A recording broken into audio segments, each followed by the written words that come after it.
মাত্র 2200 টাকায় শ্যামলী পরিবহনের টিকিট কেটেই যেতে পারবেন ইন্ডিয়ার শিলিগুড়িতে। যারা সিকিম অথবা দার্জিলিং যাওয়ার প্ল্যান করতেছেন তাদের জন্য সেফ এবং ঝামেলামুক্ত সহজ মাধ্যম শ্যামলীর এই বাস। সবাইকে স্বাগতম আমার ইন্ডিয়ান নতুন ব্লগে, ঢাকা থেকে সিকিম এবং দার্জিলিংয়ের ফার্স্ট এপিসোডে। আজকের এই ভিডিওতে আমি আপনাদের দেখাবো কিভাবে ইন্ডিয়ান ভিসা অ্যাপ্লাই করবেন, অনলাইনে কিভাবে শ্যামলী পরিবহনের টিকিট কাটবেন, বর্ডারে যত ধরনের ইনফরমেশন, টাকা কিভাবে ভাঙাবেন, সানফ্লাওয়ার এজেন্সির সাথে কিভাবে কন্ট্যাক্ট করবেন, সিকিমে এসএনটি পারমিট কিভাবে নেবেন, র্যাঙ্কপো পারমিটে কি করতে হবে এবং র্যাঙ্কপো থেকে finally MG mark hotel booking পর্যন্ত সব ধরনের ইনফরমেশন আপনাদের সামনে তুলে ধরবো আমি সাজিদ আহমেদ।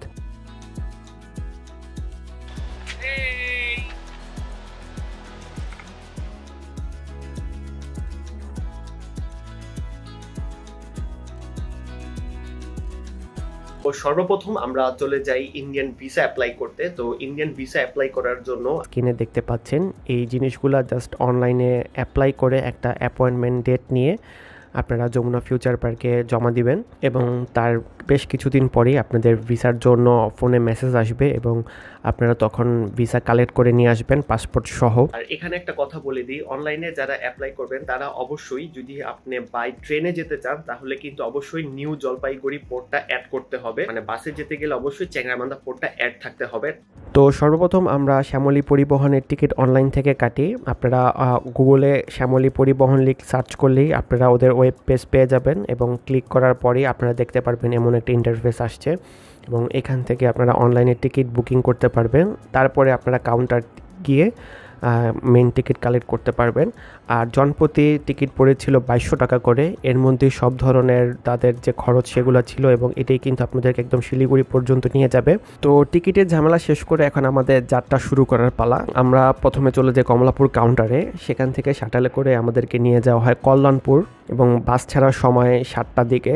তো ঠিক সময় বাস এসে পৌঁছায় এবং আমাদের লাগেজগুলা বক্সের মধ্যে রেখে আমরা বাসে উঠে পড়ি এবং বাসে ওঠার পরে প্রতিমধ্যে আমাদেরকে একটা পানির বোতল এবং একটা ব্ল্যাঙ্কেট দিয়ে যায়। সিট খুবই ভালো ছিল, লেগ রেস্ট ছিল এবং সিটের যে কমফোর্টেবল এটা কিন্তু আমি তখনই পাচ্ছিলাম। এবং প্রতিমধ্যে আমাদেরকে রাত 11:30টার দিকে একটা ব্রেক দেয় সিরাজগঞ্জের ফুড ভিলেজে এবং সকাল 7টার দিকে আমাদের চ্যাংরাবান্ধা বর্ডারে পৌঁছায়।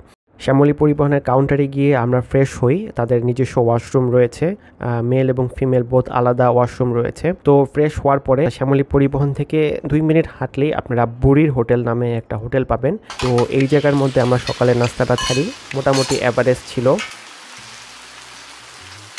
আমরা শ্যামলী পরিবহনের কাউন্টার থেকেই টাকা ভাঙাই। একটা স্লিপ দিয়ে দিচ্ছিল যে আপনারা এই স্লিপটা জাস্ট ইন্ডিয়ান বর্ডারে শ্যামলী কাউন্টারে দেখালে আপনাদেরকে রুপি ব্যাক করবে। তো ওই হিসেবে আমরা টাকাটা নিয়ে যাই। আর আমরা ওই দিন রেট পেয়েছিলাম 72.50। টাকা ভাঙানো শেষ করে আমরা চলে যাই বাংলাদেশ ইমিগ্রেশনে। আর বাংলাদেশ ইমিগ্রেশনে কিন্তু শ্যামলী পরিবহনের লোকেরা আমাদের কাছ থেকে জনপ্রতি 100 টাকা করে নেয় এবং এটার বিনিময়ে তারা আমাদের সব ধরনের কাজ করে দেয়। আর বাংলাদেশ ইমিগ্রেশন খুবই স্মুথলি শেষ করে আমরা চলে যাই ইন্ডিয়ান ইমিগ্রেশনে। ইন্ডিয়ান ইমিগ্রেশনে প্রথমেই আমাদেরকে ব্যাগ খুব ভালোভাবে চেক করে। আসসালামু আলাইকুম গাইস, আমরা আছি এখন ইন্ডিয়ান সাইডে। আমরা এখান থেকে ইন্ডিয়ান ইমিগ্রেশন শেষ করে এখন আমাদের শ্যামলী বাস ইন্ডিয়ান সাইডের ওই গেটটার পরেই ওই দিকে দাঁড়ানো আছে। আমাদের কিন্তু ইমিগ্রেশনটা খুব ভালোভাবে স্মুথলি শেষ হয়েছে। বাংলাদেশ বর্ডারে কোনো হ্যাসেল হয় নাই এবং ইন্ডিয়ান বর্ডারে কোনো হ্যাসেল হয় নাই। তো শিলিগুড়ি যেতে আমাদের প্রায় ঘন্টা দেড়েকের মতো লাগবে। এখানে আপনাদেরকে একটা জিনিস দেখাই, দেখেন ইন্ডিয়ান আর বাংলাদেশের বর্ডারের যে সীমানা কাটারটা দিয়ে রাখছে। এখানে আমরা বাসে আছি, বাস থেকে কিন্তু এই জিনিসটা দেখা যাচ্ছে। প্রতিমধ্যে আপনাদেরকে একটা কথা শেয়ার করি, গাড়িতে ওঠার পরে আপনারা দেখতে পারবেন অনেকে কিন্তু সিম নেওয়ার জন্য আসবে, বিক্রি করার জন্য আসবে। তো আপনারা অবশ্যই তাদের কাছ থেকে সিম নেবেন না। আমরা কিন্তু ওইখানে গিয়ে এয়ারটেল যে সিমটা সেটা কিন্তু অনেক সাফার করতে হয়েছে, কারণ ওই সব অঞ্চলে, হিমালয় রেঞ্জের অঞ্চলে কিন্তু এয়ারটেল সিম কাজ করে না। আপনাদেরকে আমি সাজেস্ট করবো অবশ্যই জিও সিম নেবেন, কারণ জিও সিমটা ওইখানে সবাই ইউজ করে এবং খুব ভালোভাবে জিও সিমটা আপনারা ইউজ করে শান্তি পাবেন। তো এরই মধ্যে আমরা চলে আসি শিলিগুড়ি শ্যামলী কাউন্টারে। তো কাউন্টার থেকে নামার পরে আমাদের একটা অটো রিজার্ভ করতে হয় এবং আপনারা অটোকে জাস্ট বলবেন যে এসএনটি অফিসে যাব, জনপ্রতি 20 রুপি দিয়ে আপনাদেরকে এসএনটি অফিসে নিয়ে যাবে এবং এসএনটি অফিসে আসার পরে সর্বপ্রথম আপনাদের এসএনটি অফিসে যেতে হবে। তো তার জন্য আপনারা স্ক্রিনে দেখতে পাচ্ছেন ইয়েলো কালারের মার্ক করা এই রুমের ভিতরে প্রবেশ করবেন। এই রুমের ভিতরে প্রবেশ করার পর আপনাদের কাছে জানতে চাইবে এবং আপনারা পাসপোর্টের ফটোকপি, ভিসার ফটোকপি এবং হচ্ছে 1 কপি ছবি তাদের কাছে জমা দিবেন এবং কবে আবার ব্যাক করবেন সিকিম থেকে সেটা ঠিক মতো বলবেন এবং সেই অনুযায়ী তারা হচ্ছে বিস্তারিত সব কিছু আপনাদেরকে লিখে আপনাদেরকে একটা কাগজ দিয়ে দিবে। আপনাদের আর কোনো কাজ নাই, এই কাগজটা নিয়ে আপনাদেরকে র্যাঙ্কো চেকপোস্টে দিতে হবে। সো সেই বিষয়টা আমি পরে আসছি। আমাদের সেকেন্ড পার্ট আমাদের প্যাকেজ নেওয়া। তো প্যাকেজ নেওয়ার জন্য অনেকগুলা এজেন্সি থাকলেও আমাদের কাছে সানফ্লাওয়ার এজেন্সিটার ভালো লেগেছে। সানফ্লাওয়ার এজেন্সিটা কিন্তু এসএনটি অফিস থেকে 2 মিনিট হাঁটার পথে। তাদের কাছ থেকে আমরা 2টা প্যাকেজ নেই। তো আপনার স্ক্রিনে সব ডিটেলস দেখতে পাচ্ছেন। প্রথম প্যাকেজটা ছিল আমাদের নর্থ সিকিমের প্যাকেজ, দ্বিতীয় প্যাকেজটি ছিল সাঙ্গু লেকের। তো সানফ্লাওয়ার এজেন্সিতে যাওয়ার পর আমাদেরকে জিজ্ঞেস করে আমরা কোন কোন প্যাকেজ নিব। মূলত আমাদের প্রথম ইচ্ছা ছিল নর্থ সিকিমের প্যাকেজটাই নেওয়া, কিন্তু সাঙ্গু লেকের প্যাকেজটা আমরা চাইলে এমজি মার্ট থেকেও নিতে পারতাম, কিন্তু ঝামেলার কথা ভেবে আমরা তাদের কাছ থেকেই নেই। আর বিস্তারিত হচ্ছে সাঙ্গু লেক এবং হচ্ছে নর্থ সিকিমের বিষয়টা আমি আপনাদের স্ক্রিনে দিয়ে দিচ্ছি, আপনারা এখান থেকে ভালোভাবে বুঝে নেবেন। ওকে, তো সানফ্লাওয়ার এজেন্সির কাছ থেকে প্যাকেজ নেওয়া শেষ করে আমরা শেয়ারের গাড়ি খুঁজতে বেরিয়ে যাই। তো আমরা সর্বপ্রথম ট্যাক্সি স্ট্যান্ডে চলে যাই, সেখান থেকে জনপ্রতি 500 রুপিতে একটা গাড়ি ঠিক করি, যেটা কিন্তু আমাদেরকে একদম এমজি মার্ক পর্যন্ত নিয়ে যাবে। মাঝে হচ্ছে র্যাঙ্কো চেকপোস্ট আমাদেরকে সময় দিবে। দুই পাশে গাছ, আমরা হচ্ছে মাঝখানের এই সুন্দর রাস্তাটা দিয়ে যাচ্ছি। হয়তো বা ভাগ্যক্রমে আমরা 2-1টা হাতি দেখা পেলেও দেখতে পারি। আর এই হাতি যেন না আসতে পারে এই জন্য কিন্তু ওনারা এই দিক দিয়ে কিন্তু ব্যারিকেড দিয়ে রাখছে যেন হাতি হুটহাট না এসে পড়ে, যেটা কিন্তু হাতি আসার রেকর্ড আছে। আর এখন বাজে হচ্ছে 5টার মতো, আমাদের র্যাঙ্কো চেকপোস্ট যেতে অলমোস্ট আরও 2 ঘন্টার মতো লাগবে। তো আমরা প্রায় ঘন্টাখানিকের মতো আমরা রওনা দিয়েছি এবং অনেক দূর আসার পরে আমরা এরকম সুন্দর একটা রাস্তা পেয়েছি, যেটা আপনাদেরকে দেখাই যে আমরা এখন কোথায় আছি, কোন রাস্তা দিয়ে যাচ্ছি।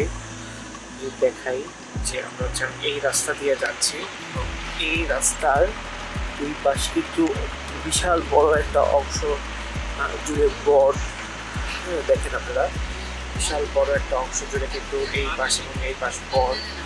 তো এই জায়গাটা কিন্তু অনেক সুন্দর এবং সামনে কিন্তু একটা নদী রয়েছে।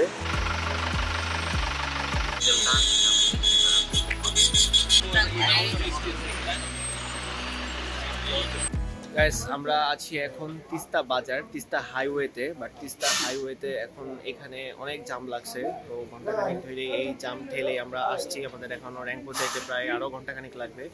তো প্রতিমধ্যে যেহেতু আমাদের তেমন কোনো কিছু খাবার হয় নাই, তো আমাদের ড্রাইভার মামা আমাদেরকে একটা হোটেলের সামনে দাঁড় করাইছে।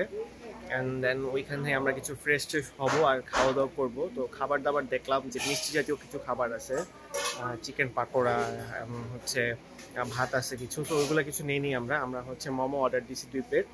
তো ওইখান থেকে মোমো খেয়ে আমরা হচ্ছে আবার গাড়ি নিয়ে ব্যাক করবো। সো দেখাই মোমোগুলো কিরকম আর টেস্ট কিরকম। ভেজ মোমো, পেঁয়াজ, বাঁধাকপি, মরিচ, রসুন আছে ভিতরে। এইখানের জামটা যাইতে যাইতে ওই দূরে যে আলোগুলো দেখা যাচ্ছে, এই দূরে, হ্যাঁ দূরে যে দেখা যাচ্ছে আলোগুলা, এতটুকু পর্যন্ত জাম চলে গেছে। এখন আমরা তো বলে আসতে পারি নাই, আমাদের প্রায় আরো ঘন্টাখানিকের মতো লাগবে।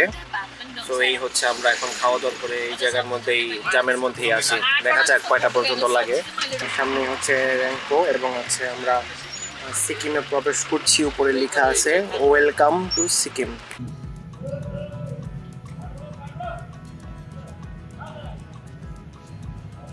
আমরা হচ্ছে র্যাঙ্কো চেকপোস্ট থেকে আমরা সব পারমিট নিয়ে নিছি। এখানে শুধু যে আমাদেরকে সিল মেরে দিছে আর হচ্ছে যে কত তারিখে ফিরবো এটা দেখে নিছে। আর হচ্ছে আমরা এখন সিকিমে ঢুকে গেছি। তো আমরা এখন আমাদের র্যাঙ্কো থেকে হচ্ছে হোটেলের দিকে চলে যাব। সো সব কাজ শেষ আর এখন বাজে হচ্ছে 9টার মতো। এখানে আপনাদেরকে একটা কথা বলি যেটা আমাদের সাথে হয়েছে। আমাদের গাড়ি বলছিল আমাদেরকে এমজি মার্ট পর্যন্ত নিয়ে যাবে, কিন্তু আমরা বিষয়টা বুঝি নাই। আমাদের গাড়ি যখন র্যাংপুর সব ধরনের ঝামেলা শেষ করে আমরা র্যাংপুর দিকে যাই, তখন কিন্তু আমাদেরকে প্রায় 9টা বেজে যায় এবং আমাদেরকে বলে যে গাড়ি আর সামনে যাবে না, একটা স্ট্যান্ড বলে বাজরা স্ট্যান্ড, ওইখানে আমাদেরকে নামিয়ে দেয়। তো আমরা বলি যে আমাদের তো এমজি মার্ক পর্যন্ত যাওয়ার কথা, আমাদেরকে আপনারা এই স্ট্যান্ডে নামিয়ে দিচ্ছেন। তো তারা বলে যে তাদের কোনো অনুমতি নাই। তো আমরা যেহেতু এটার মধ্যে নতুন ছিলাম, বুঝি নাই, তো তারপরে আমরা ওই স্ট্যান্ডে নেমে যাই এবং হচ্ছে নিচে নেমে আমরা হচ্ছে আরেকটা গাড়িতে করে, ট্যাক্সিতে করে 200 টাকা রিজার্ভ করে আমরা হচ্ছে একদম এমজি মার্ক পর্যন্ত চলে যাই। রাস্তাটা কত ঢালু, প্রচুর ঢালু, পুরো পাহাড় এটা, ওরে বাপরে। এবং এই হচ্ছে এমজি মার্ক গ্যাংটক। আমরা ফাইনালি চলে আসছি এমজি মার্ক গ্যাংটক। হচ্ছে গ্যাংটক। ওয়াও। আর এমজি মার্কে কিন্তু অলমোস্ট 9টার মধ্যে সব কিছু বন্ধ হয়ে যায়। সো আপনারা খাওয়া দাওয়া এবং হোটেল এগুলো নিতে চাইলে কিন্তু একটু আগে গিয়ে কথা বলতে হবে। তো আমরা যেই হোটেলে উঠেছিলাম, এই হোটেলের লিঙ্ক আমি আপনাদেরকে ডেসক্রিপশন বক্সে দিয়ে দিব। এটা হচ্ছে একদম এমজি মার্ক ভিউ হোটেল। আমার কাছে খুবই ভালো লেগেছে এই হোটেলটা। এই হচ্ছে আমাদের রুম। এখানে হচ্ছে এটা তো 2 জন থাকতে পারবে আর ওইটা হচ্ছে 1 জন থাকতে পারবে। এই রুমের ভাড়া পড়েছে পার নাইট 2500 রুপি করে। আর এই রুমের মধ্যে হচ্ছে একটা টিভি আছে, এখানে কিছু ডয়ারের ব্যবস্থা করা আছে। আর মজার কথা হচ্ছে এই রুম থেকে কিন্তু একদম ভালো সুন্দর রাস্তার একটা ভিউ পাবেন, যেটা কিন্তু চমৎকার। এখন বাজতেছে হচ্ছে রাত 12টা, 12:15।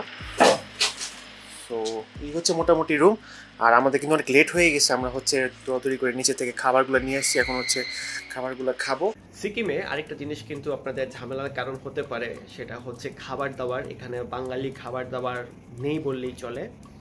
তো আপনারা কোথায় বাঙালি খাবার খাবেন, কোথায় খেতে পারবেন হালাল খাবার, আর হচ্ছে কোথায় কী ধরনের খাবার আপনার জন্য সুবিধা হবে, এই সব কিছুই আমি আপনাদেরকে আগামী পর্বে দেখাবো। সো আগামীকাল আপনাদের সাথে আবার দেখা হবে। সো অবশ্যই ভিডিওটা দেখবেন, অনেক ইনফরমেশন ভিডিওতে থাকবে।